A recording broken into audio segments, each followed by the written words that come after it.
Doncs abans de tot em presento, jo soc l'Alicia Antolín de l'equip de coordinació i avui estaré presentant aquesta taula rodona que té per nom La infància en l'avui, infants i joves, què necessitem per avançar cap a una ciutadania activa. Primer us poso una mica en context d'aquesta taula i després presentaré a les persones que formaran part de la taula, que estem molt contentes de tenir-les aquí. Aquesta taula rodona té per objectiu contextualitzar una mica la situació de la infància i l'adolescència dins la societat, parlar de com està, quin paper juga i sobretot saber si infants, adolescents i joves senten escoltades les seves opinions i senten que formen part de la societat que sovint està planificada, dissenyada i pensada per persones adultes. Creiem que situant-nos en la realitat d'infants i adolescents podem veure quines són les seves necessitats i, per tant, intentar donar-hi resposta. Des de l'ESPLAC considerem que l'Esplai esdevé una escola de ciutadania per a infants, joves, famílies i, evidentment, també vosaltres monitores, i que és una forma d'educació popular. L'Esplai per nosaltres és un espai d'intercanvi, d'aprenentatge i d'acció conjunta on eduquem en el pensament crític per tal de transformar tot allò que no ens agrada i això, evidentment, com eduquem en valors, ho fem en el marc d'un ideari. Aleshores, com bé sabeu, ja fa temps que els esplais lluitem per incorporar aprenentatge on infants i joves tinguin incidència en els seus propis processos d'aprenentatge i per això creiem que l'escola d'ESPLAC és un bon moment per parlar i fomentar la participació d'infants i joves. Aleshores, per parlar d'això, hem convidat a aquestes 4 persones que ara us presento. Aleshores, hem convidat, primer us explico una mica l'òrgan i després a les persones, al Consell Nacional dels Infants i els Adolescents de Catalunya, el CNIAC, que és un òrgan de la Generalitat format per infants i adolescents de 8 a 17 anys i que representa els interessos i els punts de vista dels infants i adolescents de Catalunya, que tenim el Roc Morella Gorgs, que és el president del Consell Nacional dels Infants i els Adolescents de Catalunya, i la Rim Kamlichi, que és vocal de la Comissió Permanent del CNIAC i representant del Consell Estatal de la Participació de la Infància i l'Adolescència, aquí com just a la meva esquerra. Després tenim el Francisco Javier Vera, que es defineix com a ciutadà i activista climàtic, és ambaixador de bona voluntat de la Unió Europea a Colòmbia, ha fundat Guardianes por la Vida, que és un moviment de més de 800 nens i nenes a Llatinoamèrica, a través del qual es promou la consciència ambiental, s'incentiven nous lideratges i es promou l'educació ciutadana, climàtica i ambiental. Aquest any, a més, ha estat designat assessor infantil del Comitè dels Drets dels Infants de la ONU i ha publicat el seu primer llibre, que es titula Pregúntale a Francisco, que és el canvi climàtic.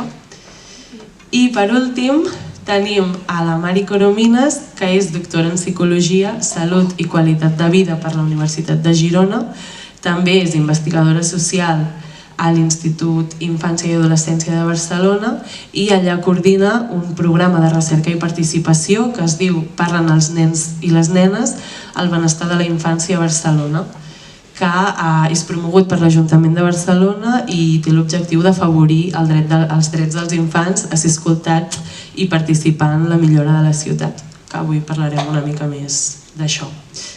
Aleshores, us animo a que durant tota la taula rodona tingueu paper i boli a mà per poder apuntar les preguntes que us vinguin al cap, perquè un cop haguem acabat la taula rodona hi haurà un espai per fer preguntes a les ponents que avui ens acompanyen. Ho podeu fer o bé amb alçada, aixecant la mà i us donaran torn de paraula i podeu fer la pregunta, o passarem una caixeta de color blau si les voleu fer de manera anònima. Llavors, si us plau, un aplaudiment per les persones que hi ha aquí.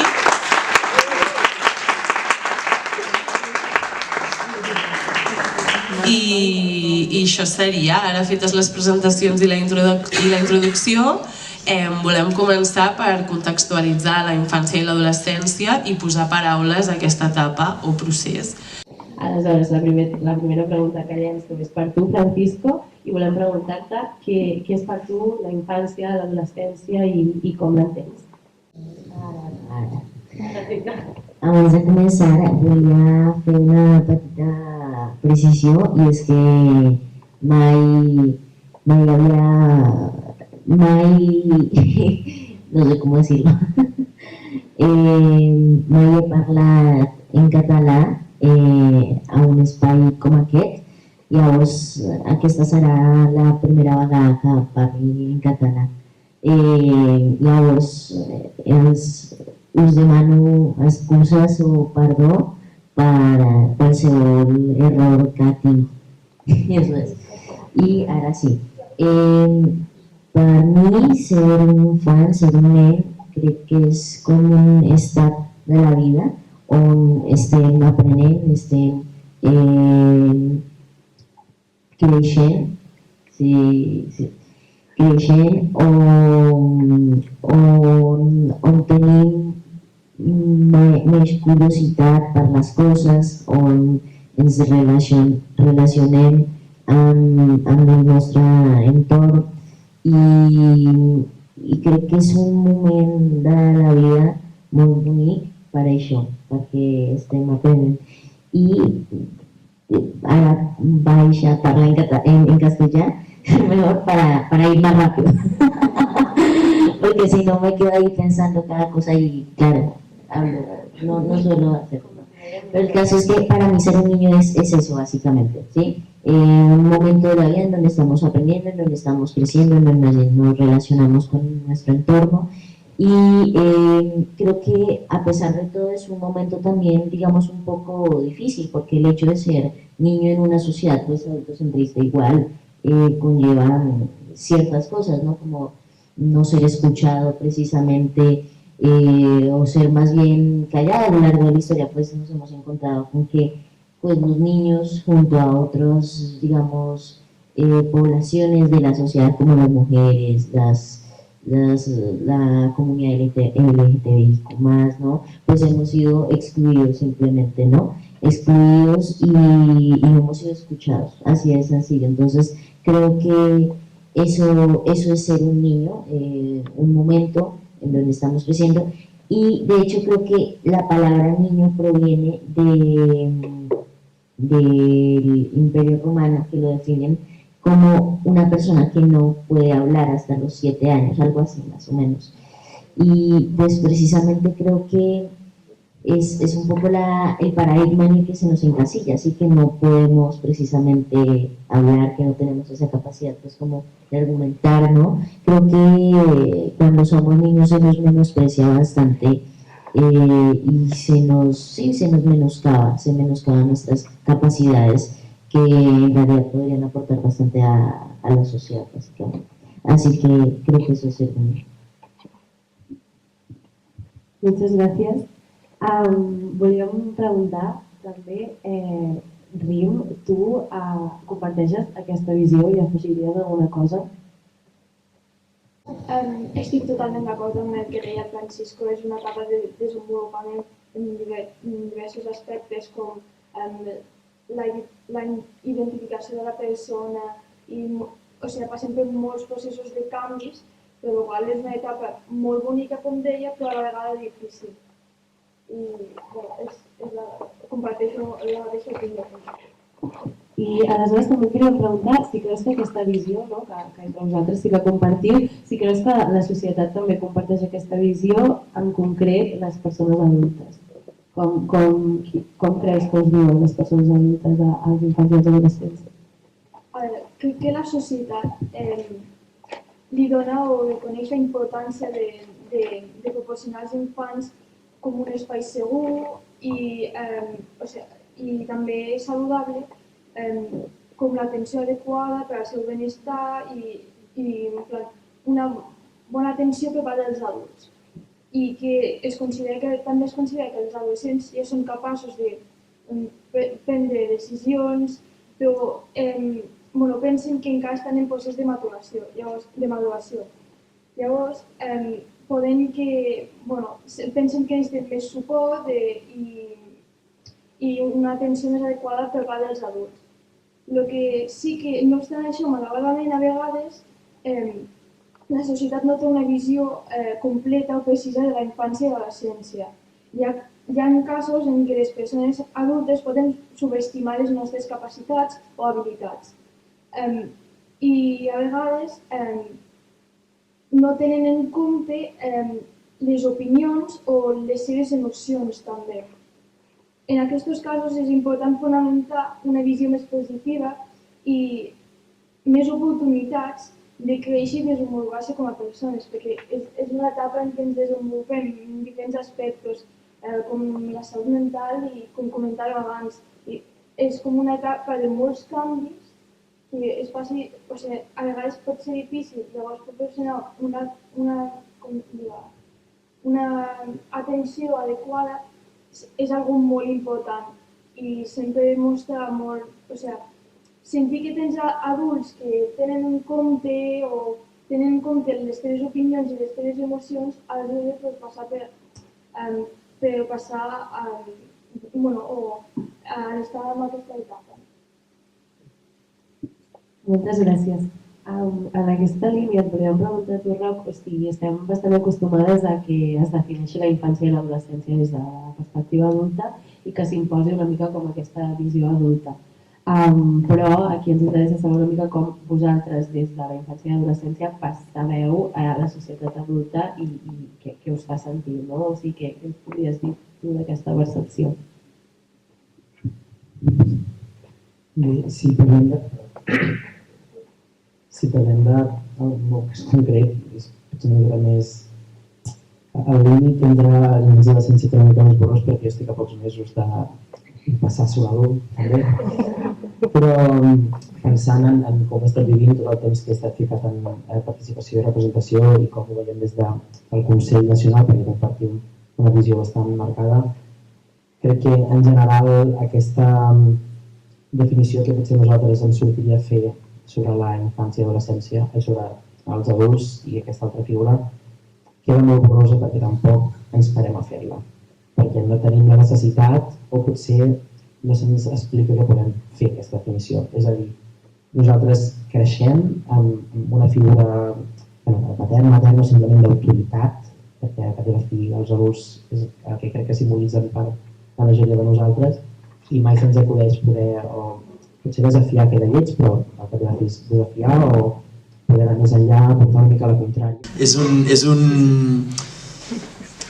una dinàmica de poder supermercada i que sempre se'ns imposa i ningú se'ns acudeix poder portar la contrària i poder fer, però m'estic repetint molt, poder fer aquest exercici de veure'ls com un més, perquè no ha passat mai que se'ns vegi a nosaltres com un més dins d'aquest grup. Per tant, hi ha una línia molt marcada que no ens atrevim a creuar, però quan t'hi vas a pensar i ho veus amb la perspectiva que potser tenim nosaltres ara, veus que els adults sí que s'atreveixen a creuar-la perquè saben que tenen aquest poder i doncs et definiran i parlaran de tu com vulguis i com vulguin i et definiran de la manera que t'hagin de definir i t'aguantes, perquè ja falta aquest punt. Per tant, jo crec que els veiem en la major part i a vegades de manera inconscient com una figura d'autoritat que no sabem amb la que podem interactuar més enllà d'aquesta dinàmica de poder. Moltes gràcies. També, Mari, com hem dit, tu coordines el programa Parlen els nens i nenes el benestar de la infància a Barcelona, que ja hem explicat una miqueta, però que té objectiu de generar coneixement sobre el benestar de la infància i enriquir debats socials des del seu punt de vista i amb el seu protagonisme. Actualment esteu duent a terme la segona edició del programa. Volem posar un petit vídeo i després et demanem que ens expliquis una miqueta com ho heu fet, com heu obtingut aquestes dades i sobretot quines conclusions heu extret de com està la infància. L'agenda dels infants. Propostes per millorar el nostre benestar. Els nens i nenes tenen reconeguts uns drets específics, entre d'altres el dret a ser escoltats i escoltades i a que les seves opinions siguin tingudes en compte. Els infants tenen dret a ser una peça clau de la societat. i a que tothom actuï pensant en el seu interès. A més, les administracions tenen l'obligació de prioritzar la garantia d'aquests drets. Per això, l'Ajuntament de Barcelona, amb l'Institut d'Infància i Adolescència de Barcelona, ha posat en marxa el programa Parlen els nens i nenes, el benestar subjectiu de la infància a Barcelona. Una eina per conèixer i millorar el benestar dels infants que parteix de preguntar-los com esteu i què podem fer perquè estigueu millor. Així, gràcies a la complicitat de 52 escoles dels 10 districtes de la ciutat, hem pogut preguntar a 4.000 nens i nenes d'entre 10 i 12 anys com estan, a partir d'un qüestionari validat pel projecte internacional Children's Walls. Hi han participat el 15% dels infants d'aquesta edat de Barcelona. Amb els primers resultats d'aquesta enquesta hem tornat a les escoles i hem fet 84 tallers per demanar a 2.000 nens i nenes que els interpretin i que facin propostes per millorar el seu benestar. D'aquí n'han sortit gairebé 5.000 propostes. A partir d'una anàlisi d'aquestes propostes s'han valorat les més repetides, les que apareixien a tots els districtes de la ciutat i les que, segons els mateixos infants, són més importants per millorar el seu benestar. D'aquesta manera, hem sintetitzat les 5.000 aportacions en 115 propostes d'actuació que es recullen en l'agenda dels infants.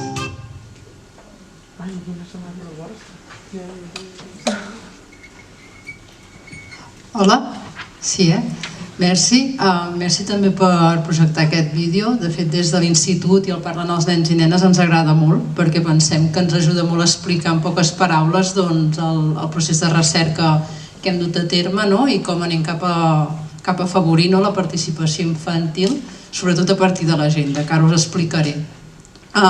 És això, que el Parlen els nens i nenes sobretot l'iniciem per ajudar, per contribuir a garantir el dret a ser escoltats dels nens i nenes i de la infància i l'adolescència, perquè la Convenció dels Drets dels Infants bé ens ho diu, i també la Llei dels Drets i les Oportunitats en la Infància a Catalunya també diu, suggereix, demana que més enllà de les famílies, de les escoles, també en definitiva d'espais com el vostre, més enllà també a nivell de les administracions, en l'àmbit social, que es comencin a trobar mecanismes per recollir l'opinió dels infants, per tenir-los en compte, escoltar-los a l'hora de prendre decisions de temes que els afectin, i també que tot plegat no sigui un exercici molt tècnic i que només ens serveixi per això, diguem-ne, sinó que també serveixi com a oportunitat perquè els infants i adolescents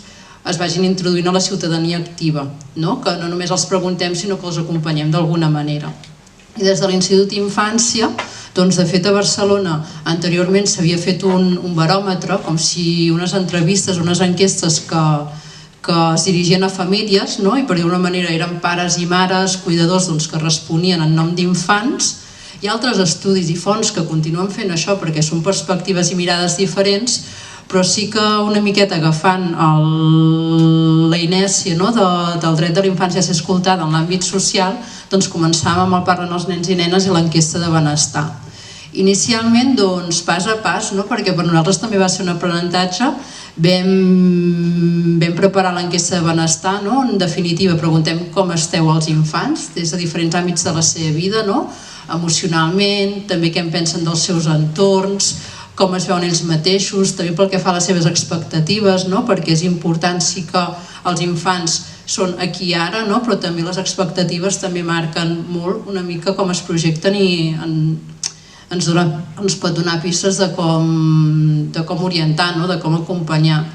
Llavors fèiem aquesta enquesta i sobretot una cosa que ens agrada explicar, perquè per nosaltres va ser molt significativa, és que en el moment de fer l'enquesta vam veure com no només podíem fer l'enquesta perquè a la que vas a les escoles interacciones amb els infants, no hi parles, t'hi comuniques, però veus que estàs creant unes expectatives i que cal un retorn, que els infants mereixien, no més enllà d'informes, articles que en poguéssim treure a nivell més entre adults, havíem de tornar a les escoles. De fet, vam seguir molt orientacions de recerca ètica que recomana UNICEF i això és el que ens va donar peu i poder argumentar i poder aconseguir els recursos, perquè al final els recursos, les voluntats polítiques, els pressupostos per poder-ho dur a terme també són importants. Vam aconseguir poder tornar a les escoles i fer uns tallers participatius on vam explicar els resultats principals de l'enquesta als infants i els hi demanàvem d'una manera, doncs sí que és això, que no sorgeix directament dels infants, que nosaltres érem com a persones adultes però que ens ajudessin a cointerpretar aquells resultats, què en pensaven i sobretot quines propostes de millora ells pensaven des de les seves perspectives que es podien fer per millorar aquell benestar. De fet, aquest vídeo continua amb les demandes dels infants per millorar el seu benestar, que són 11 demandes que van des de la família fins al seu temps lliure, i propostes dirigides com si els poders públics, també les escoles, les famílies i què podrien fer ells mateixos.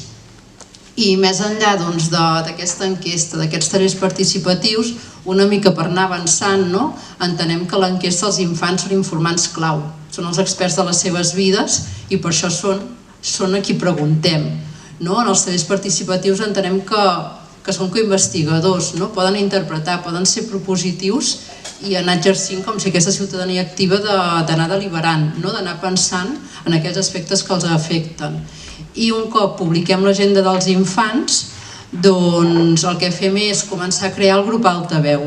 El grup Altaveu és un grup d'infants que ja van sent adolescents perquè el temps passa i també molt ràpid, d'infants que han contestat l'enquesta, els tallers, que han viscut tot el procés de recerca i que és en el grup Altaveu on els demanem que es facin l'agenda seva, que ens diguin què els agrada, què no, sí que és a partir d'un procés de representació, però que bé, que a partir de l'enquesta puguin obrir diàlegs amb diferents agents socials i polítics de la ciutat.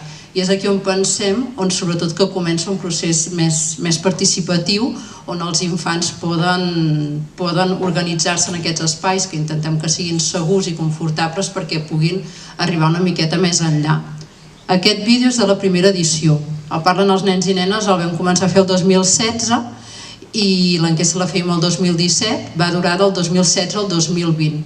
I era la intenció, però la cosa és que ens hem trobat també amb l'esclat d'una pandèmia pel mig i hem fet la segona edició del Parlen els nens i nenes a partir del 2021 fins al 25.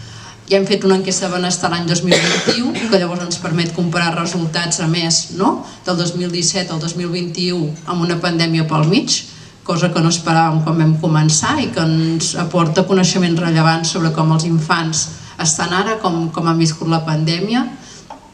I hem acabat els tallers participatius, els hem tornat a fer, hem tornat a parlar amb els infants sobre com estan i el que estem fent ara, des de l'institut i també en contrast amb algunes escoles infants, és estem construint la nova agenda dels infants.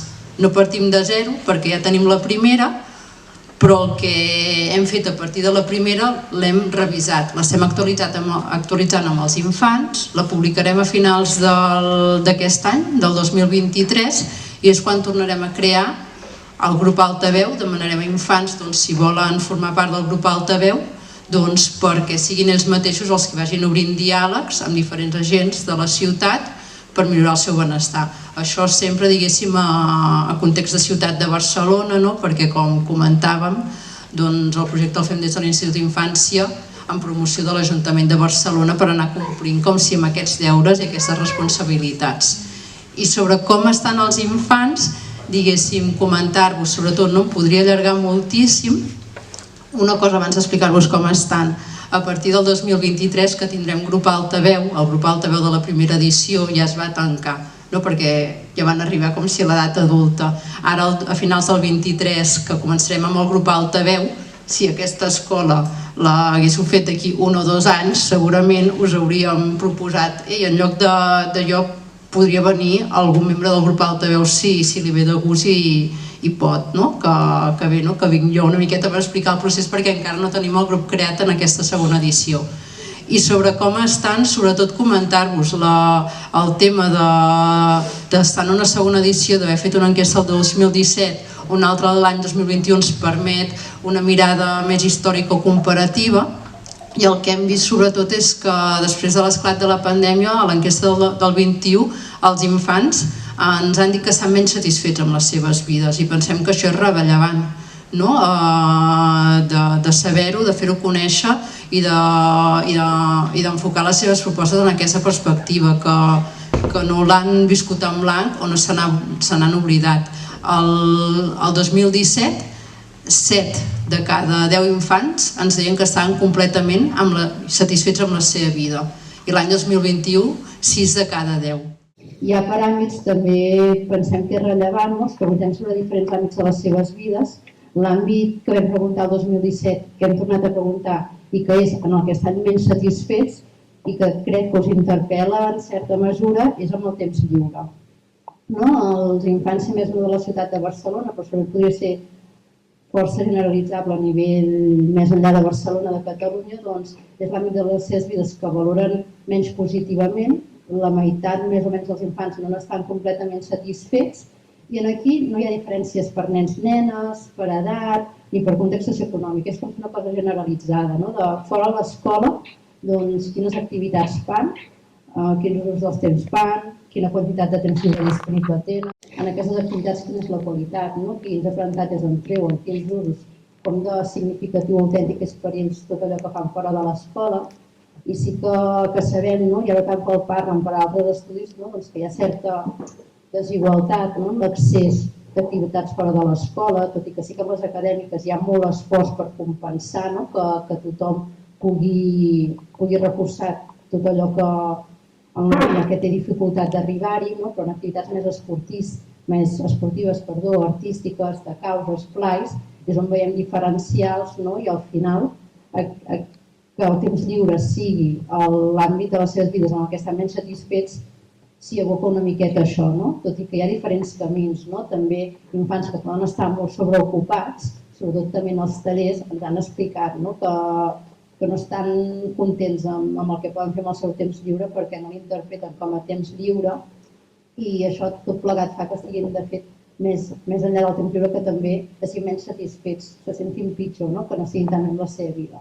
Però bé, això a nivell general, que després de la pandèmia, diguéssim, els infants estan menys satisfets amb les seves vides, amb aquestes diferències, menys les nenes, a mesura que ens fem gran, els infants en contextos econòmicament més empobrits on ho pateixen més, i que el temps lliure és l'àmbit de les seves vides en el que estan menys satisfets i que segurament des d'espais com el vostre hi ha teca per reflexionar-hi. Moltes gràcies. Algú de vosaltres tres vol afegir o comentar alguna cosa que s'ha dit, com per exemple la Mari comentava aquesta necessitat de tenir una perspectiva més inclusiva cap a la infància quan es parla o es fan coses que tenen a veure amb la infància i l'adolescència o aquests biaixos de gènere, alguna cosa que us vingui de gust comentar sobre aquest programa?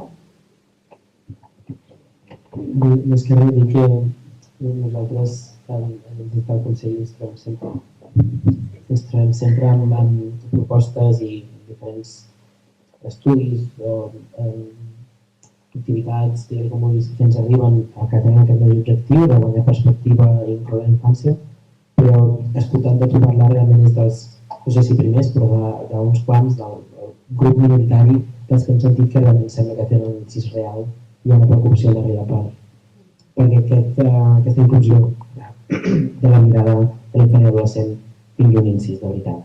Per tant, no he dit això que almenys per com ho sentim, dir que sembla que té una funció real i tot i que això indica que tenim el llistó i la barra molt baixa per decidir aquesta veu o què ens alegrem de veure, és una d'aquestes coses. Per nosaltres ens fa il·lusió, suposo. No ens ho hauria de fer, hauria de ser normal, però veure projectes d'aquests és una miqueta pel que lluitem i està molt guai.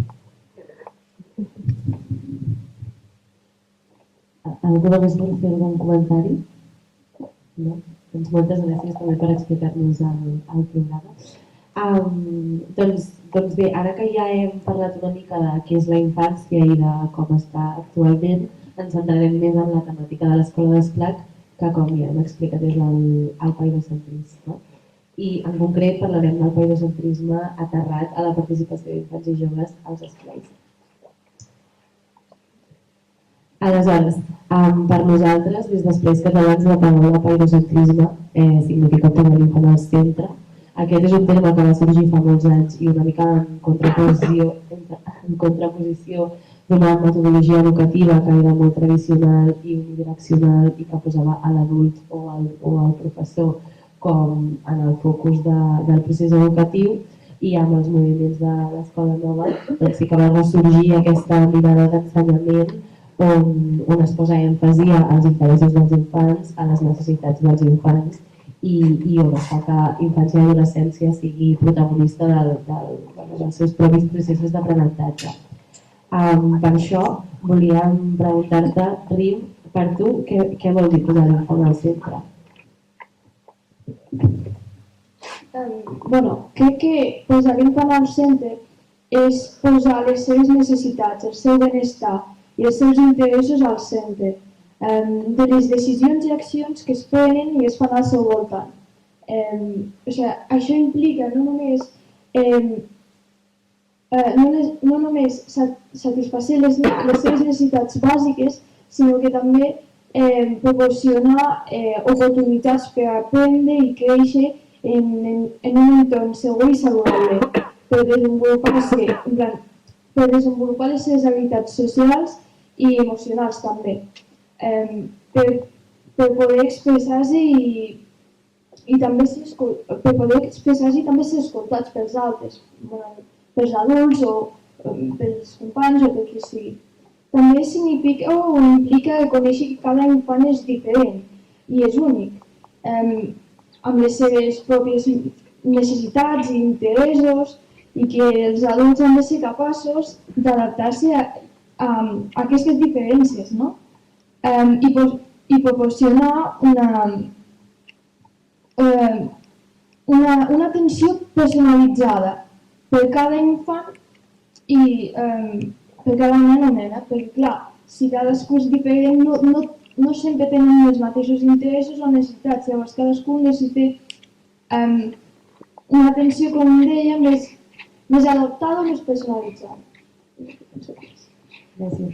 També et volia preguntar si et podria gust compartir en quines situacions tu com a infant o adolescent t'has sentit al centre i què et fa sentir això que comentaves, si ho suposes com a positiu o per estar així com...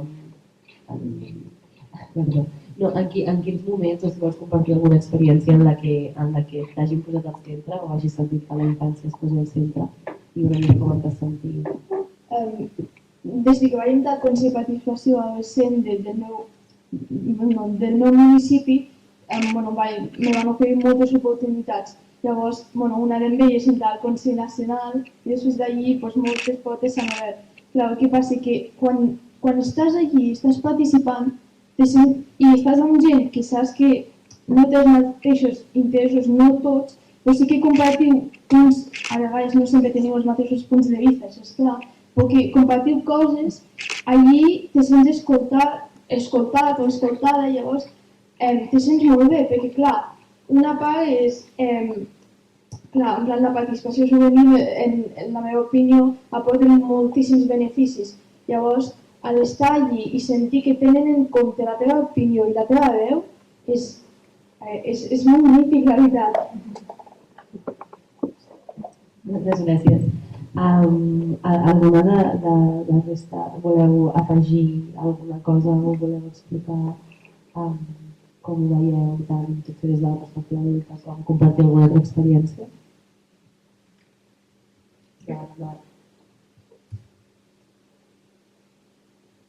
Sí, he pensat associant idees i això em feia pensar, parlen els nens i nenes, al final podríem fer tot aquest programa de recerca i participació infantil i fer-lo, complir-lo, però pensar que realment està calant, agrada als mateixos nens i nenes.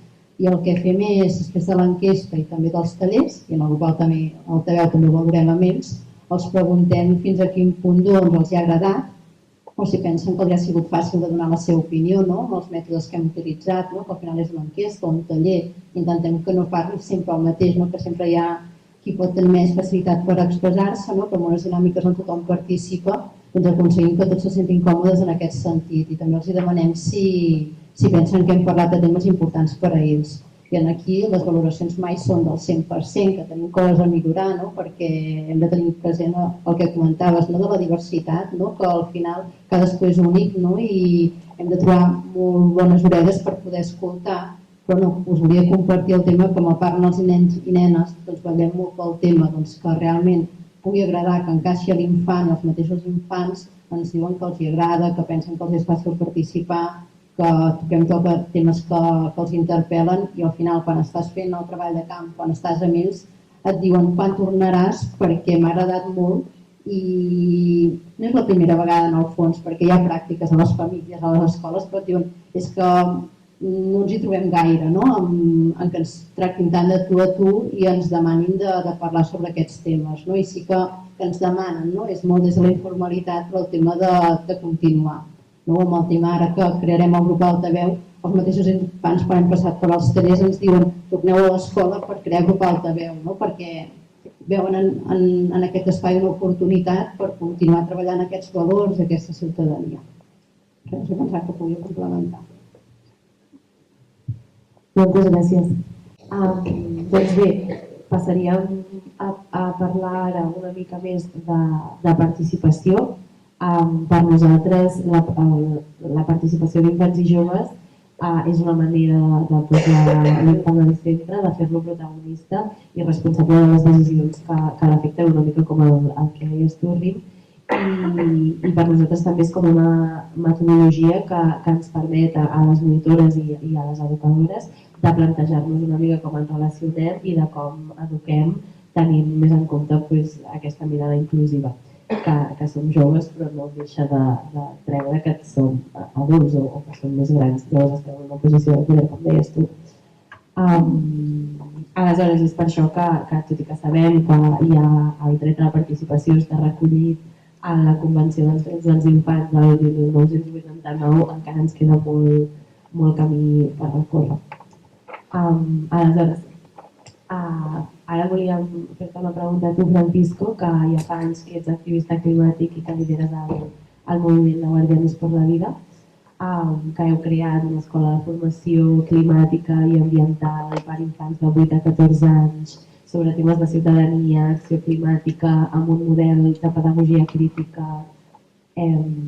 Per tota aquesta trajectòria, que potser ens pots explicar una mica millor, veiem que ets com un clar exemple del dret a participar i a dir la teva opinió i a intentar canviar les coses del teu entorn. Aleshores ens agradaria una mica preguntar-te d'on va néixer aquesta inquietud, o sigui, en quin moment, en quin context et vas adonar que volies participar i que podies, i que tens una capacitat d'incidir en el teu entorn. Con mis compañeros, con mis amigos, pues fue en el 2019, hacia marzo del 2019. Fue un momento, pues digamos, el momento en el que llegó al activismo climático no fue un momento puntual, concreto, pero el momento en el que creo Guardianes por la Vida, en el que decido hacer algo, pues digamos que sí lo podemos puntualizar mucho más. Y fue cuando sucedieron todos los incendios que hubo en la Amazonía, que dejaron muy mala a esa selva, y además también el momento en que salen otros activistas que son hoy en día referentes pues de ese activismo climático como Greta, activistas también latinoamericanos que empezaron a surgir después, y toda esa ola, digamos, de ese movimiento climático, creo que de alguna manera también me sirvió como de referente, de ejemplo para poderlo hacer, digamos, en el espacio local que yo tenía básicamente. Así que fue en ese momento en el que con mis amigos inicié Guardianes por la Vida y empezamos pues reuniéndonos semanalmente a hacer una acción, un plantón, una manifestación, o a repartir volantes y a hacer una acción como de incidencia, pero para llegar a ese punto está claro que tuvo que haber un momento en el que pues tuve claro, en el que yo tenía una voz, porque también hay muchos niños pues que tal vez pensarán lo contrario, hay personas que aún, por ejemplo, en Twitter me encuentro con bastantes de ellas que dicen que los niños en realidad no deberíamos ni hablar ni estar en estos espacios de activismo, de incidencia, de participación, ¿no? No deberíamos estar, mejor dicho, ejerciendo nuestra ciudadanía. Aún en pleno siglo XXI existe bastantes paradigmas hacia los niños, nos encasillan bastante como sujetos que solamente estudian y juegan, ¿no? Así que hay que trascender de esos paradigmas. Y yo creo que otra cosa muy importante pues claramente fue la familia, ¿no? El trato, o sí, la manera en que te tratan la familia, en que te tratan aquellos que tienen poder, precisamente como lo mencionaba ya Raúl, pues creo que es algo muy importante, ¿no? Esa crianza que le dé la posibilidad a un niño, a una niña de opinar libremente, ¿no? De opinar, de ser escuchada, ¿no? Que se sienta escuchado y que en ese sentido vaya adquiriendo conciencia para que tiempo después pueda alzar su voz, sea consciente de que cada uno, sin importar la edad, sin importar el lugar en el que estemos, podamos alzar nuestra voz y repercutir, incidir en los espacios o en nuestro entorno, mejor dicho, en nuestro territorio, cambiar las cosas con las cuales no estamos de acuerdo y finalmente ejercer nuestra ciudadanía. Así que de ahí digamos que nace Guardianes por la Vida, que nace ese activismo y eso es básicamente. Gràcies. Ara tenim un vídeo que explica una miqueta a aquest projecte de Guardianes por la Vida. El posem perquè tothom pugui ubicar-se. Todos podemos ser guardianes por la vida y somos la esperanza de toda la sociedad, de toda la humanidad, básicamente. Porque en nuestras manos no solo está el futuro, muchos dicen, no, los niños son el futuro, también somos el presente. Hoy hay millones de niños que están exigiendo un ambiente sano, un ambiente digno, un presente digno, y precisamente por eso es que nuestras causas, nuestra agenda, lo que hacemos es el presente, no solo es el futuro. Pues frente a la situación tan grande, esto que hemos hecho es lo que podemos aportar, un poquito más de lo que podemos aportar. Y es nuestra responsabilidad, es nuestro deber poder cumplir con ese cuidado del medio ambiente, con esa preservación del ambiente sano y sostenible.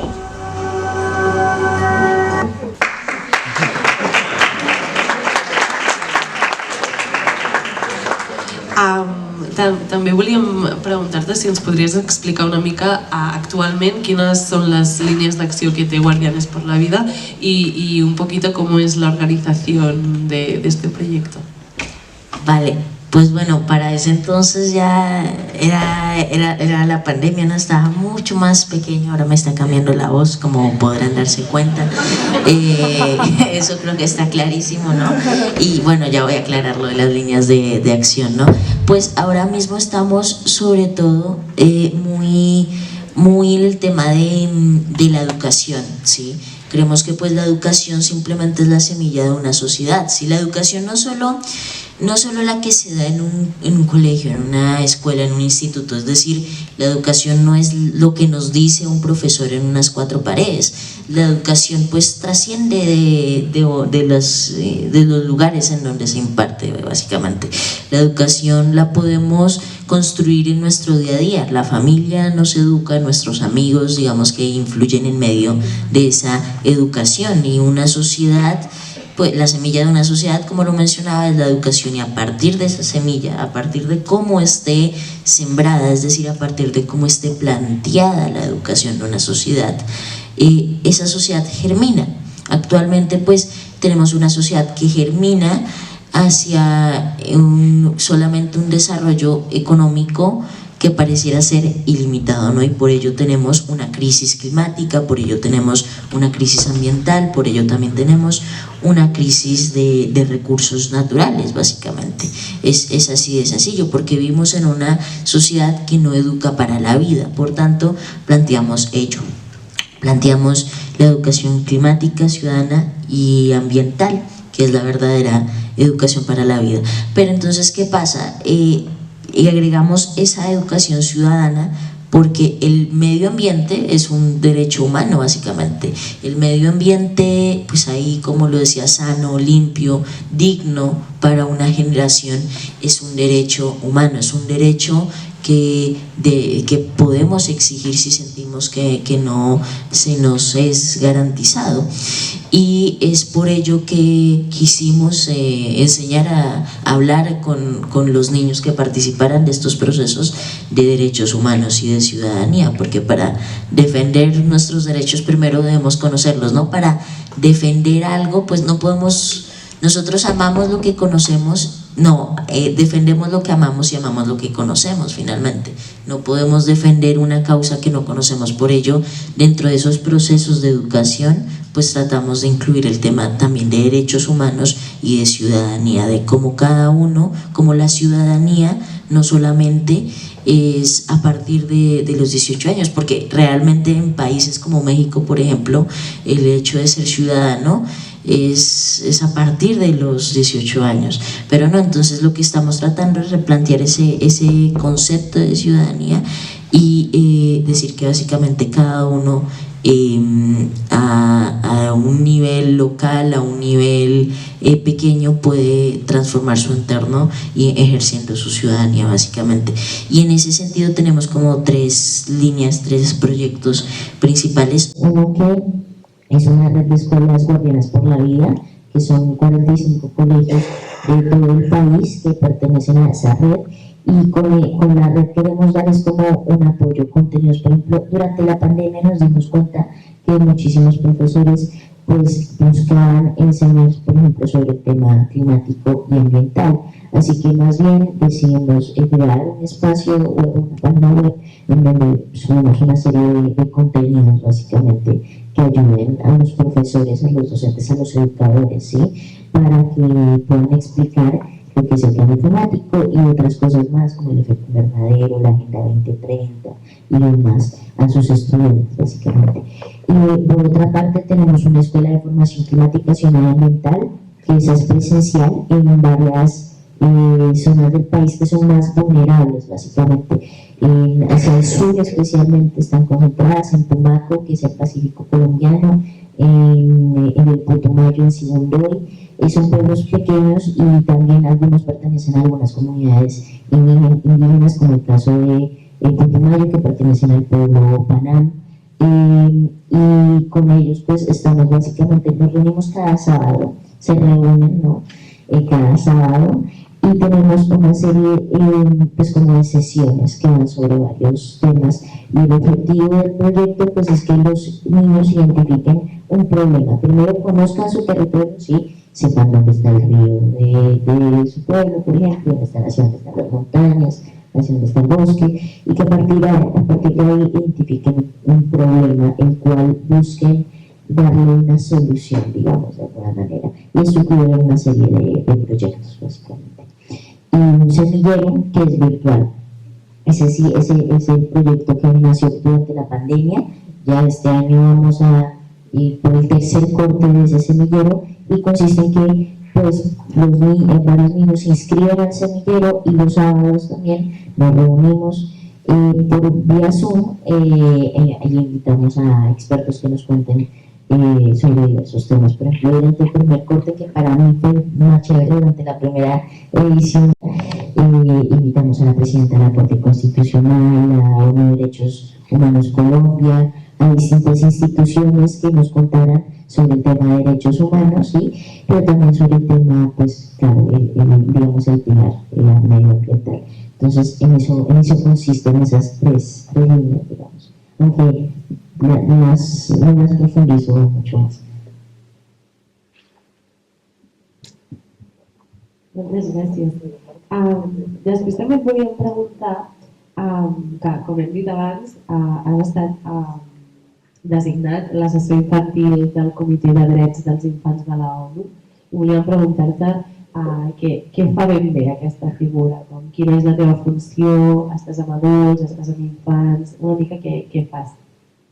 Pues bueno, para contextualizar un poco, pues antes se mencionaba, ¿no? Antes lo mencionaban la Convención de los Derechos del Niño de 1989, Y pues como cada tratado, como cada convención, digamos, tiene su propio organismo de vigilancia, digamos. Por ejemplo, la Convención Marco de las Naciones Unidas para el Cambio Climático tiene un espacio que se realiza de manera anual, que es la Cumbre del Clima, es el que va vigilando el cumplimiento, va actualizando este tratado y demás.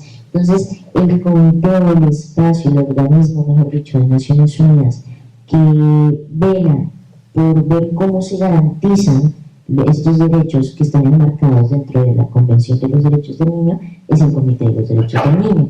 Y anualmente realiza un comentario general que básicamente lo que busca es reunir la mayor cantidad de voces, de opiniones, de testimonios, mejor dicho, posibles en todo el mundo para hacer una serie de lineamientos a los países que hayan participado.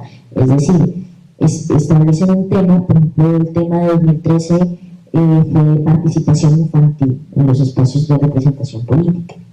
Y pues hay una serie de niños de ciertos países que participan. Con esas participaciones por medio de encuestas y consultas, luego el comité, compuesto por 18 expertos adultos, realizan unos lineamientos a los países de los cuales participarán niños o niñas. Entonces, para este año, para la observación general número 26, que tiene un enfoque especial en cambio climático, ¿sí? Contaron con un equipo asesor. Ese equipo asesor está compuesto por, perdón, que es que esto como un poco desenvolver el tema, ¿no? Compuesto por 11 niños, y ahí estoy yo básicamente. Entonces, básicamente el espacio en el que me relaciono es con niños, ¿sí? Pero también en ocasiones pues con los adultos que pertenecen al comité, pero no, en realidad el rol ahí es de representación y de difusión de la consulta, de divulgación, mejor dicho. Es decir, mi rol y el rol de los demás niños es que la consulta sea llevada a los distintos territorios que representamos, es decir, en mi caso Latinoamérica y España, y pueda hacer lo posible porque más niños puedan participar de esa encuesta. Y ese es un poco mi rol que cada uno tiene, es decir, que nosotros podamos llevar la consulta, podamos hacer la difusión, divulgarla, ¿no? Y que los niños puedan ser partícipes de la misma, básicamente. Así que eso es, aunque creo que a pesar de que existen estos espacios pues para los niños, creo que hace falta seguir haciéndolos menos, no sé cómo, no existe esa palabra. Hacer que estos espacios estén, hacer que en el centro de estos espacios estén los niños. Es eso básicamente, ¿no? En muchísimos espacios más en donde los niños deberíamos también tener pues el protagonismo, sin embargo quedamos marginados básicamente. Entonces es eso. Ja també, un poc per curiositat, quan et van proposar formar part d'aquesta assessoria, no? O sigui, com et vas sentir? Quin va ser el procés? Estàs content amb el que et van dir que seria? ¿Va ser lo que estás haciendo? ¿Nos quieres compartir un poco de esto? Sí, pues claramente me sentí muy emocionado, en un primer momento muy contento, porque creo que finalmente, creo que es un poco, creo que es lo justo básicamente, que los niños, y espero que se sigan abriendo muchos más espacios, para muchos más, que creo que es una de las peticiones que hacemos desde Guardianes por la Vida. Para esta COP27, para la COP27 pasada que fue en Egipto, decidimos unirnos y como no hay mucha representación de niños, como los niños en las negociaciones climáticas ni siquiera pueden hablar, los menores de 18 años están vetados, decidimos hacer una declaración con 4 peticiones. Y una de las peticiones era precisamente eso, que no solo fuera representación, porque ese finalmente es un espacio de representación. Necesitamos espacios no representativos sino participativos, en donde yo no vaya en nombre de los niños, en donde no haya 11 niños de todos los niños que hay en el mundo, sino que todos los niños puedan ir y hablar precisamente. Entonces creo que fue eso, mucha emoción y motivación por hacer por hacer eso, por tratar de conseguir que pasemos de la representación a la participación. Moltes gràcies. Bueno, també ara Rimi Rock, que en el vostre cas formeu part del CENIAC, això fa una mica com que sigueu la veu, no? La representació de molts infants i adolescents del territori, i volíem preguntar-vos una miqueta què és el CENIAC, com us organitzeu, com preneu les decisions, què feu? Bé, la definició una mica de manual és que som un òrgan un òrgan col·legiat adscrit en la Generalitat de Catalunya, que vol dir que depenem i pengem directament des d'allà, i que som de caràcter participatiu i consultiu. Això crec que defineix molt bé ja d'entrada com ens organitzem, també que és completament assembleari i el funcionament sempre és mitjançant l'estar en contacte amb tots els membres alhora i a través de diverses assemblees que anem celebrant.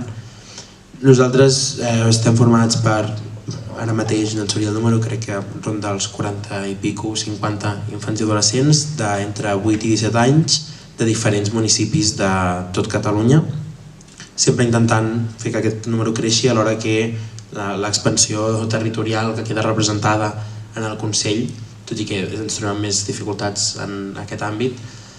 I això són infants i adolescents d'entre 8 a 17 anys, per tant també ens dona molta diversitat dins aquest propi espai per poder veure diferents punts de vista i situacions que ja només queden presents als adolescents, doncs, com parlava abans la Rim, tots tenim punts de vista diferents, que és xulo poder comentar-los, fins i tot en les pròpies experiències comunes i més aviat universals que ens trobem entre tots nosaltres.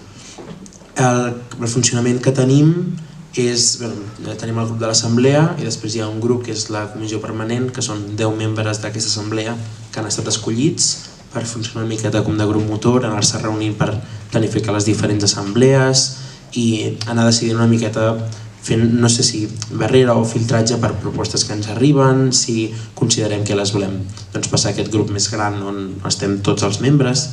I dins d'aquesta comissió permanent també hi trobem els 4 membres de la Junta, que també són escollits i són presidència, 2 vicepresidències i la secretaria, que potser fan aquest primer filtratge fins i tot abans d'arribar a la CP, comissió permanent. I nosaltres, crec que ara la Rim us explicarà més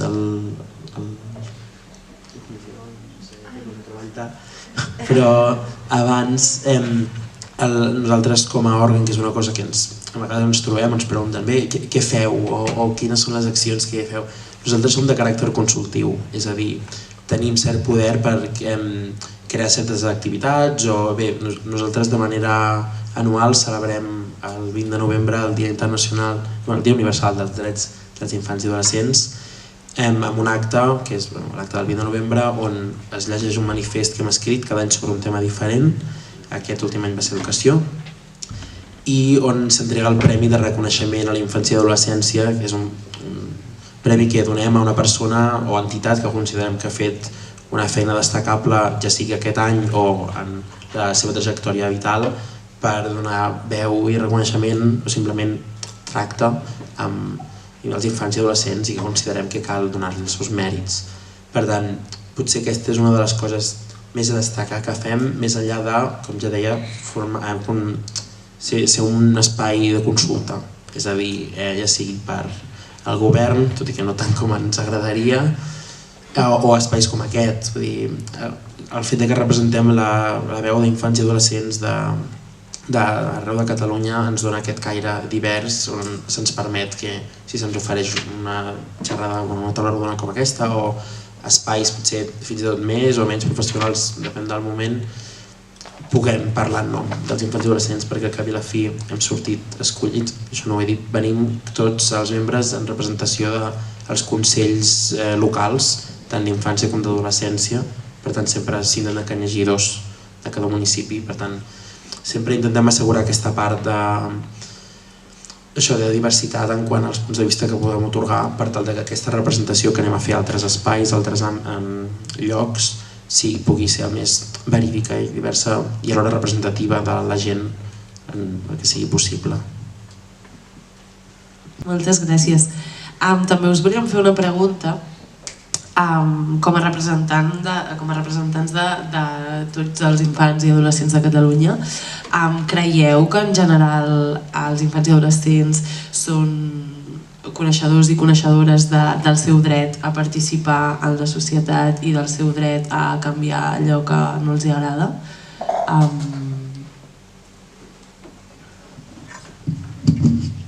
Bé, sent clars, no, perquè és la dificultat més gran amb la que ens trobem sempre. Nosaltres, és una miqueta el que ja parlava abans, de fer aquest canvi de xip i poder ser conscient que pots tenir un incís real, que pots deixar la teva petjada en la societat, com destaco molt una frase que sortia en el vídeo d'en Francisco no som els infants, com ha dit, els infants no som el futur, som el present, perquè ja estem aquí, i el poder fer aquest canvi de tu donar-te d'això i fer aquest replantejament comença quan per fi t'enteres i t'expliquen, perquè ningú t'ho explicarà, aquest és el problema amb el que ens trobem, que hi ha aquests drets i tu tens uns drets, ja no només pel que fa a la participació o la representació, etc. I dins d'aquest àmbit ja pot ser més, no sé si format o professional és la paraula, però que ja estàs més endins, sinó drets en general que desconeixem, coses o que donem per suposat o que perquè el motiu que sigui no ha arribat. I ens trobàvem molt quan celebràvem aquest congrés que vam fer el novembre passat. Una de les activitats que vam incloure una miqueta com a experiment, però ben bé ja sabíem que ens trobaríem, parlar de drets referents a l'educació i coses que els infants s'han de poder trobar en els centres educatius on estan. I era per obrir un espai de debat i efectivament vam veure que en la gran majoria de casos ningú tenia ni idea de coses superbàsiques que podien reclamar, si li podem dir així, però que havien de tenir perquè formen part de la Constitució dels Drets i aquest punt de desconeixença és molt gros perquè ens impacta a nosaltres. Suposo perquè sí que hem fet aquest canvi i estem en aquest pas d'haver fet com una mica d'estudi o preparació, si cal dir-hi així, però ens sembla gros perquè fins que no estàs a dins no t'adones d'aquesta mancança de coneixement que hi ha en una gran majoria i de manera molt generalitzada.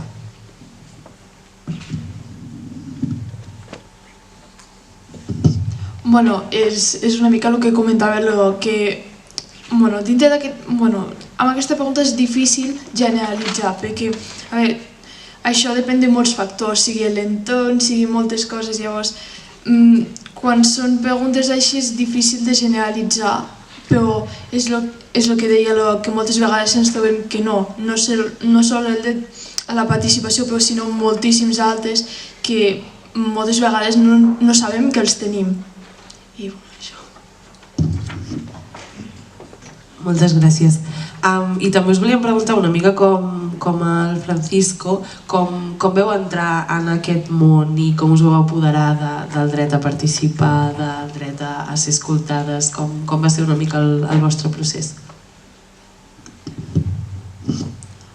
Jo va ser just després de la pandèmia, que el mateix estiu, que com que no podíem fer res, es va organitzar un camp de treball. Llavors hi vaig participar, que va ser amb l'oficina jove del meu municipi, i després d'allí vaig fer diferents accions amb ells sobre diferents temàtiques i després em van proposar formar part del consell local de la meva ciutat.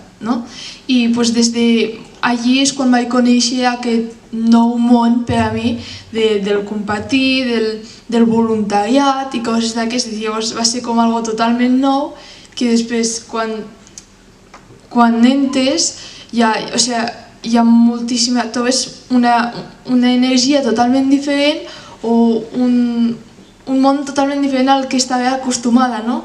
I clar, em va motivar molt, em va inspirar i després em va obrir moltíssimes oportunitats i portes.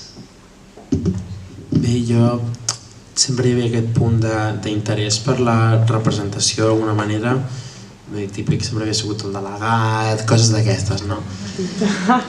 I quan jo soc de Granollers i a Granollers sempre hi havia hagut sempre des de ja feia un temps el Consell d'Infants i que tenia una forma d'un funcionament molt estable, i des de l'equipament juvenil i l'Ajuntament, quan jo anava a segon d'ESO, es va començar a impulsar la creació d'un fòrum de les adolescències, un consell d'adolescents, i ja només d'entrada vaig anar de cap.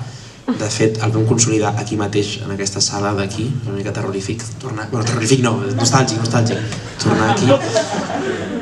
Perdó. I això, jo vaig celebrar molt que es creessin aquests espais, perquè a part que em trobava amb molta gent amb la que vaig congeniar molt, perquè tots teníem una miqueta aquest coquet de voler avançar una mica més i creure que teníem aquest poder per fer certes coses i que no s'havia donat l'espai, i ara per fi, que ja era un pas enorme, no? Que una altra cosa és que després ens escoltés, però només al poder començar a fer aquestes coses ens adonàvem del poder real que teníem. I a mi em va fer sentir super complet, suposo, i m'empoderava molt com a infant en su moment o adolescent, i que després d'aquí jo pogués anar al CENIAC també, podria dir que m'ha canviat la vida, que queda molt mono, però de veritat m'ha ajudat molt a donar-me de certes coses i veure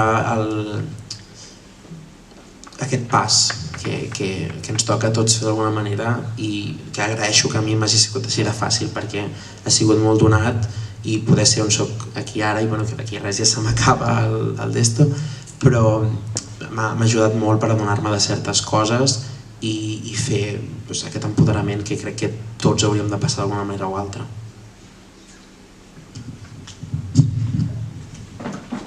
Moltes gràcies. Abans comentàveu això de que cada any redacteu un manifest pel 20 de novembre i que aquest any heu fet com diverses peticions cap a l'educació formal. Una d'elles, que la vostra opinió sigui escoltada i valorada en els espais educatius. I us volíem preguntar, aquesta pregunta també, si després Francisco vols afegir, si voleu compartir amb nosaltres moments, ocasions en les quals no us hagueu sentit escoltades i escoltats, i així també per les monitores que hi ha aquí tenir referències de coses que no volem fer quan estem amb infants i adolescents. Bé, la temàtica d'educació pel manifest va sortir de totes les reformes que va haver-hi quant al sistema educatiu recentment, i vam tenir aquest punt de voler fer denúncia, ja no tant dels canvis que s'estiguessin fer o posicionant-nos a favor o en contra, que és un altre debat que també vam tenir en su moment, sinó el parlar del fet que no se'ns havia preguntat. Vull dir, hi havia coses que sí eren més referents a professorat, a claustre, etc, però hi havia un espai, un seguit de les propostes, ja no propostes, canvis, perquè no va haver-hi aquest espai consultiu, que ja anaven donades i ens afectaven completament, no se'ns havien donat explicacions de cap de les maneres, ningú havia vingut a explicar-nos per què estaven tants canvis.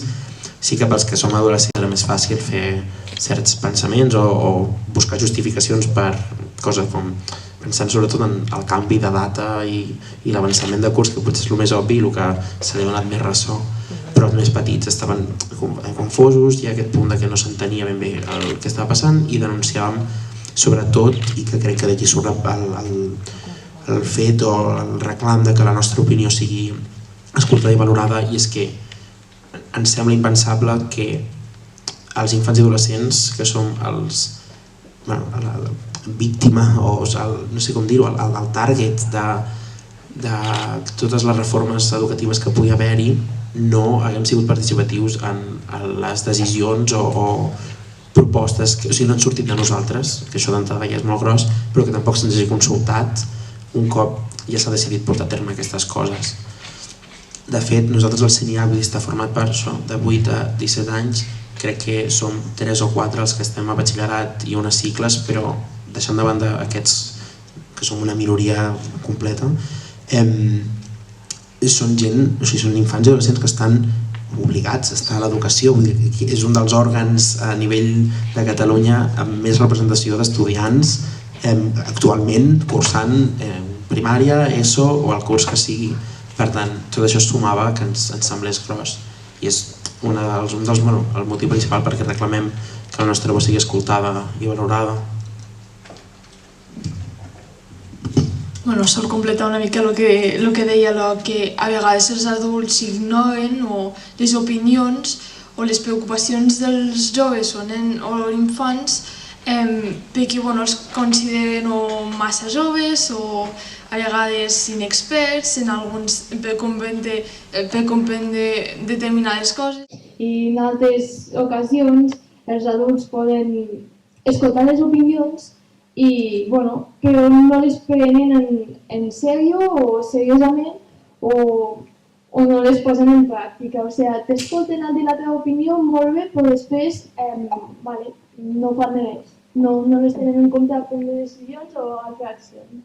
Llavors, això seria com algo que a tots ens agradaria canviar, saps? O sigui que som joves, però tenim una opinió que moltes vegades tenim una mirada més crítica cap al món, envers el món, llavors veiem coses que potser a vegades els adults no veuen o detectem coses que els adults no detecten. Llavors, tenir en compte aquesta opinió o aquest punt de vista, aquesta perspectiva, és molt important al prendre decisions o al fer accions. Llavors, és una que crec que tots volem que canvi, que sempre es tinguin en compte. Per exemple, les propostes de canvi és complicat perquè a nivell local, per exemple, que és quan es tenen potser més incidents de la ciutat i pobles amb els consells, si és que n'hi ha, perquè també hi ha una gran mancança de consells locals arreu de Catalunya. Abans el Francisco es parlava de que a Blanes no en tenen i és una de les coses que s'hauria d'anar canviant i que de fet el CENIAC és una de les funcions que hem d'intentar assegurar, però ens trobem una mica que aquests consells locals acaben tenint un incís molt concret en més un tema a vegades d'urbanisme que no tan sistemàtic o estructural, perquè hi ha moltes coses que venen arrelades des de més amunt i tu com a consell local és difícil que puguis canviar. Per tant, sí que des del CENIAC hi ha potser aquest caire que ens hem pogut acostar més a reunions amb educació o coses així, però ens trobem aquesta dificultat. Per tant, és difícil imaginar un model de funcionament ideal o òptim per poder realment fer aquests canvis que a tots ens agradaria, sobretot perquè no ha existit mai i s'ha d'idear. I ho estem intentant fer nosaltres, no ho ha fet ningú mai abans, ens trobem, em sembla, aquest impediment gros.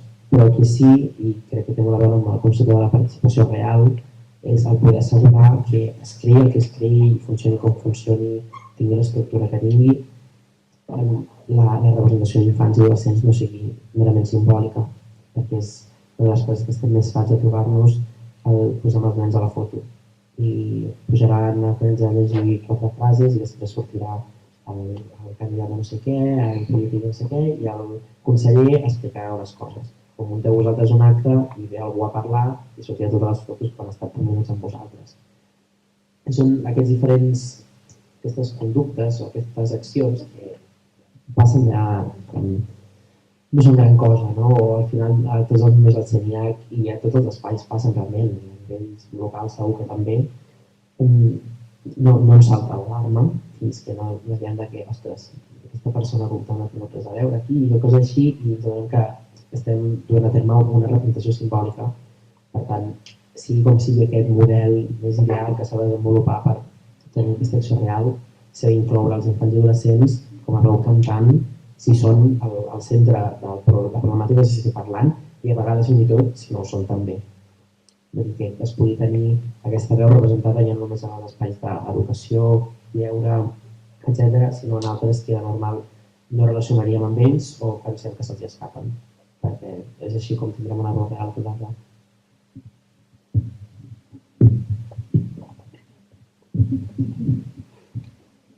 Vale, tu Rim, vols afegir alguna cosa sobre això, sobre com podem o què podem fer com perquè hi hagi realment una participació més real que doni resposta a les necessitats dels infants i dels adolescents, algun consell, alguna cosa, tot i que definir el model és complicat, no entenem. Sí, en plan, és el que deia, no s'ha fet mai encara, llavors no hi ha com una base sobre la qual podem partir, no hi ha alguna que ja estigui bé en tots els sentits per poder partir d'aquell punt. Però sí que es poden fer com coses o accions o petites coses que ajuden als joves a acostumar-se més a donar la seva opinió i a expressar-se més. Per exemple, els consells locals, el que deia el Roc, que a nivell de Catalunya hi ha molts pocs, però hi ha pocs, segueixen havent municipis i ciutats sense tenir-ne, i a nivell estatal també, i a nivell mundial també. Llavors, és una gran manca i és el que s'hauria de canviar. Llavors, perquè clar, són una manera en la qual els nens, les nenes i els adolescents poden aprendre a donar la seva opinió i saber que seran escoltats. Moltes gràcies. Ara també us volíem preguntar a vosaltres, Mari i Francisco, recollint tot això que ens han comentat en Roc i la Rim, per vosaltres com s'hauria de configurar o com hauria de ser aquests mecanismes per intentar garantir una participació real d'infants, adolescents i joves i que realment hi hagi com un impacte dins la societat? Yo creo que los mecanismos deben, por ejemplo, tener en cuenta lo que ya han mencionado varias veces Rim y Roc sobre el tema de la diversidad, ¿no? Y sobre los distintos contextos que hay, ¿sí? Es decir, que creo que deben ser adaptables, por ejemplo, a las distintas regiones, ¿no? Porque, bueno, yo también hablando, por ejemplo, un poco desde un punto de vista en donde pues hay contextos que a veces, por ejemplo, quedan un poco marginados, invisibilizados, ¿no? O sea, que están lejanos a una ciudad grande, ¿no? En donde los niños finalmente, pues, su opinión, su voz o su sentir no queda totalmente reflejado o no es totalmente escuchado, ¿no? Así que básicamente yo creo que deben haber mecanismos, diría la palabra indicada sería adaptables tal vez.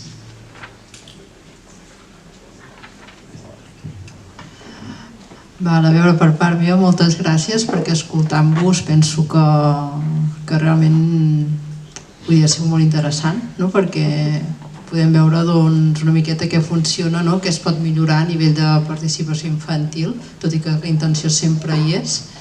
I bé, sobre com podrien ser aquests mecanismes per garantir una participació real, doncs pensava que si penseu una miqueta en aquell esquema del parlen els nens i nenes, on primer els infants els tractem com a informants clau, després que ho interpreten, deliberen sobre temes importants per a ells. Per exemple, quan heu preguntat, penseu que els infants coneixen els seus drets?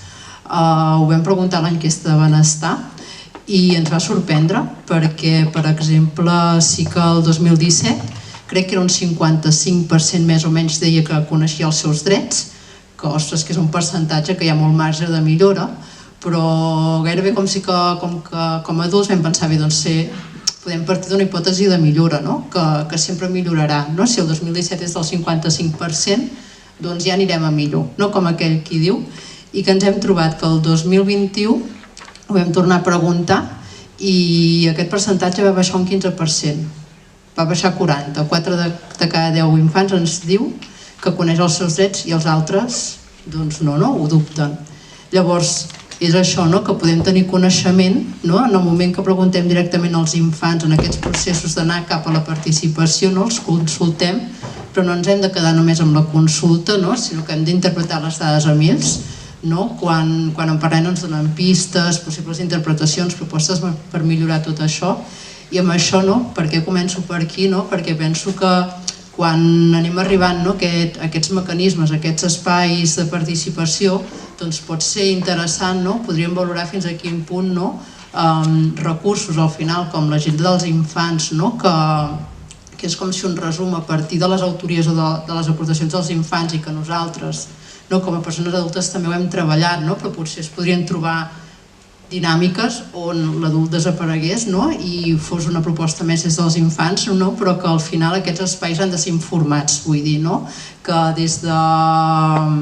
Em sona molt tot allò que s'ha de fer política basada en evidència, i bé, que els infants en el moment que estan en espais de participació segurament és bo que tinguin, que el recomentava, que disposar de diferents estudis o referents, però realment que això no sigui una cosa casual o que arriba el que arriba perquè s'ha publicat en el diari o en algun lloc, sinó que potser algun recurs tipus l'agenda dels infants, que no ha de ser la mateixa sinó millorada, però que pugui recollir una mica aquests punts de vista de consultes prèvies que ja es fan per acompanyar tot això amb les seves interpretacions i amb les seves veus, podria ser interessant per compartir un marc conceptual o un marc mental.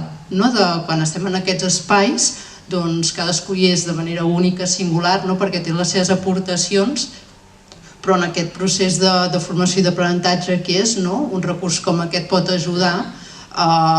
És un procés de descoberta, em puc imaginar, si més no, quan estàs en aquests espais, però que un suport d'aquest tipus pogués ajudar a representar les diversitats i les diferents infàncies que hi ha, i al final, en el moment en què infants i adolescents representen altres adolescents, realment això cuidar-ho molt.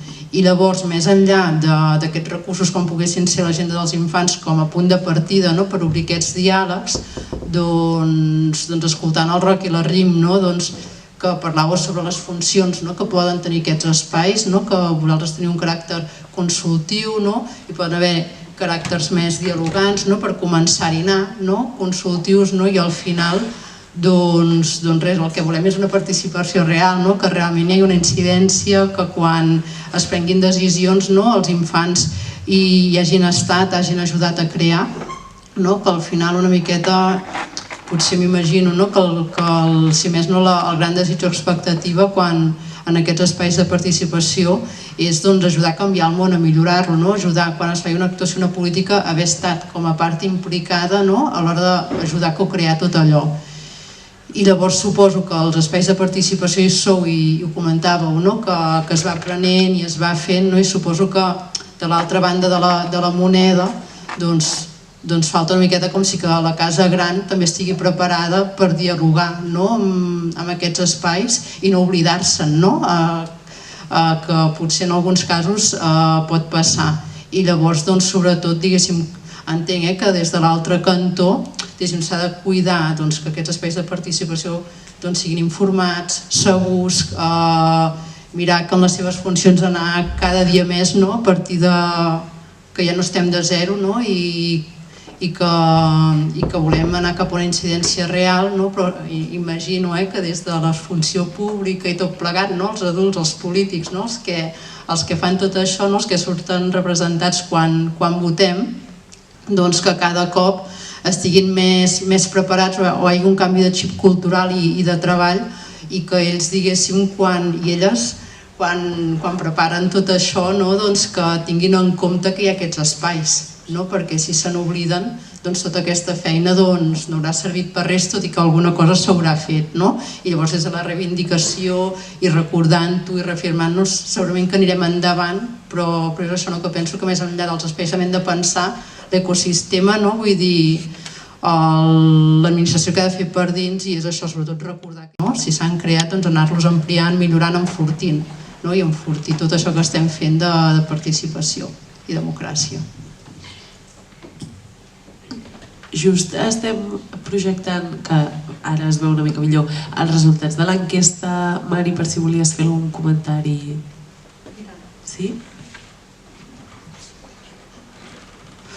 Ho tenia com a recurs, ho he comentat una mica al principi, és una infografia que havíem preparat per als infants que van participar a l'enquesta, però bé, potser us puc passar l'enllaç, llavors entre vosaltres us ho podeu compartir, o si busquéssiu a la pàgina de l'Institut d'Infància també ho trobaríeu.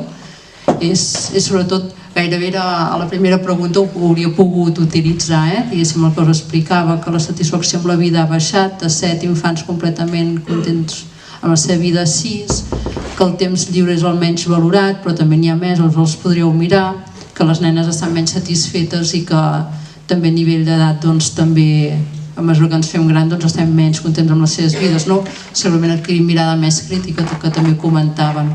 Us ho puc passar i així ho podeu tenir potser per si voleu fer un cop d'ull. Tenim un informe més complet i també estem en anàlisis més en profunditat, però aquesta infografia és molt resum i de fet és com si en aquests tallers participatius que vam fer, la primera part, tot i que totes les escoles havien rebut aquesta infografia, nosaltres com si la recordàvem i començàvem el diàleg fent aquestes preguntes, o més o menys aquestes preguntes, perquè a cada moment tot s'ajusta, però per què penseu que els resultats han empitjorat, per què sou menys satisfets amb aquests temes i per què penseu que hi ha diferències per gènere i per edat.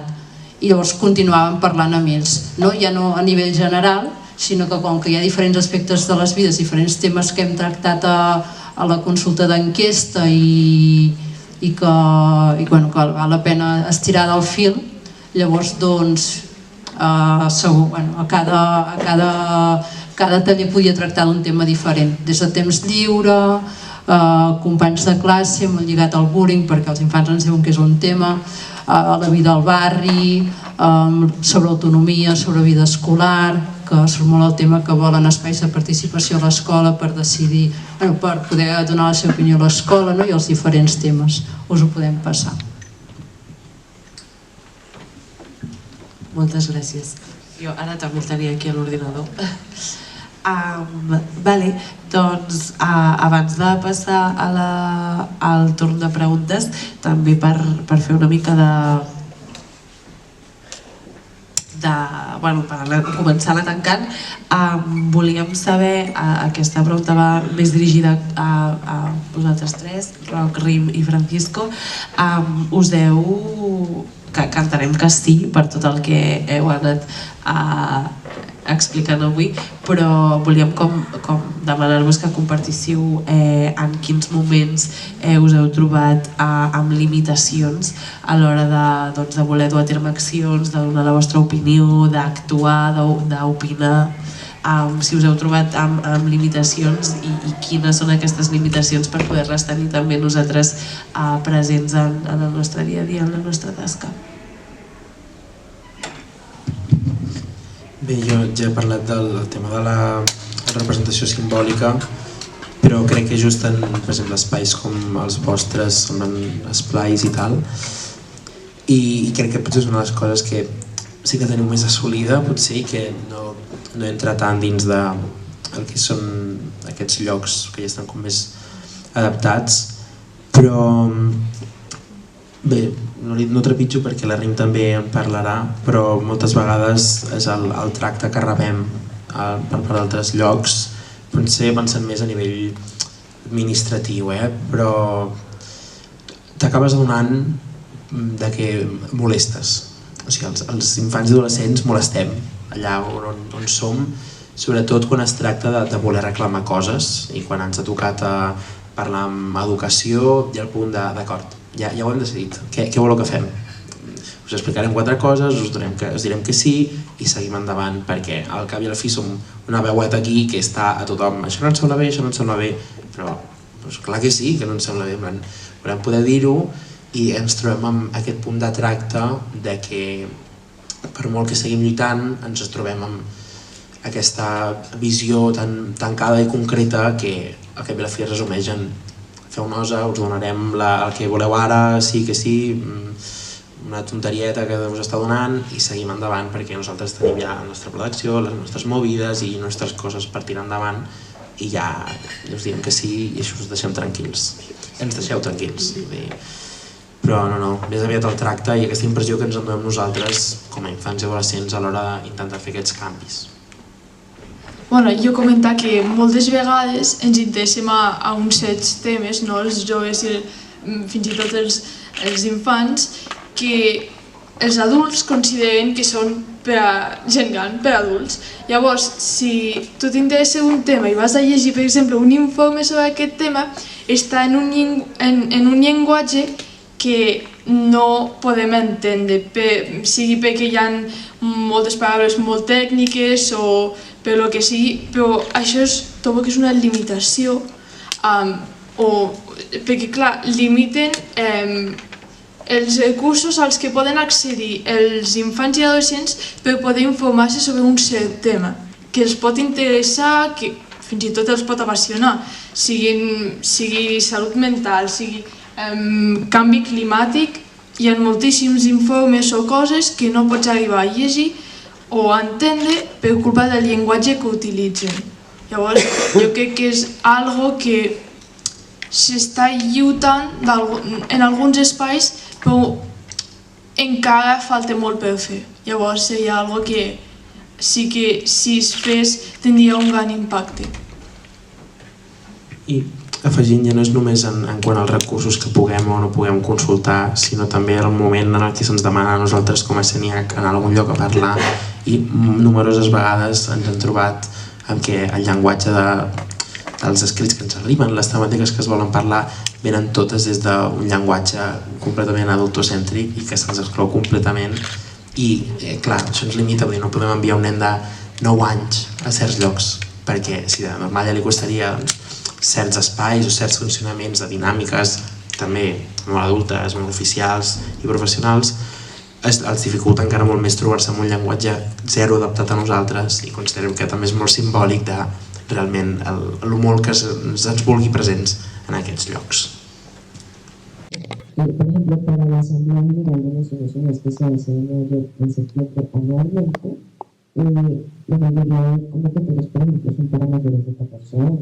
Entonces, no estamos tratando exactamente en la niñez, estamos más bien hablando de juventud, de adolescencia, ¿no? Así que yo creo que, aunque suene un poco, aunque es triste, ¿sí? Pues es una realidad, básicamente, que simplemente la edad se convierte en una limitante. Y yo diría que es eso, sí que hace falta muchos más espacios, ¿sí? Para no exactamente la adolescencia y la juventud, sino para la niñez, para la infancia. Ya que pues la mayoría, como lo mencionaba antes, están dispuestos pues, para aquellos que tienen cierta mayoría de edad, ¿no? Básicamente. Entonces, diría que esa de cierta manera es una limitación.